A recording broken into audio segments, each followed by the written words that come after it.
এক সময় গ্রামের পথ জুড়ে ছিল বিশাল বটগাছ, তাল গাছ আর কদম গাছের ছায়া। দুপুরে রোদেও মানুষ হাঁটতো স্বস্তিতে। এখন সেই সবুজ কমে গেছে অনেকটাই। মাঠ আছে কিন্তু গাছ নেই, খাল আছে কিন্তু পানি নেই। গ্রীষ্ম এলে মাটি ফেটে চৌচির হয়ে যায়।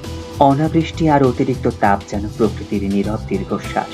বিশেষজ্ঞদের মতে বনভূমি কমে যাওয়া ও অপরিকল্পিত পরিবেশ ধ্বংসের কারণেই বাড়ছে মরুময়তার ঝুঁকি। অথচ একটি গাছ শুধু ছায়াই দেয় না, বৃষ্টিপাত বাড়াতে সাহায্য করে, মাটির আর্দ্রতা ধরে রাখে এবং পরিবেশ ঠান্ডা রাখে। তাই এখন সময় বেশি বেশি গাছ লাগানো, বাড়ির আঙিনা, রাস্তার পাশ, স্কুল কিংবা খালি জমিতে ফলদ, বনজ ও ঔষধি গাছ লাগানো প্রয়োজন। একটি গাছ বড় হতে সময় লাগে অনেক, কিন্তু সেই গাছই ভবিষ্যতে প্রখর রোদ থেকে পৃথিবীকে বাঁচিয়ে রাখতে পারে। বর্তমানের সময় জুন বা জুলাই মাস বৃক্ষরোপণের উপযুক্ত সময়। আসুন একটি করে বৃক্ষরোপণে উদ্বুদ্ধ করি নিজেকে এবং নিজের প্রিয়জনকে। প্রকৃতিকে ভালোবাসা মানে নিজের আগামীকে রক্ষা করা। তাই আসুন অন্তত একটি গাছ লাগাই, সবুজে ফিরিয়ে আনি প্রাণের পৃথিবী।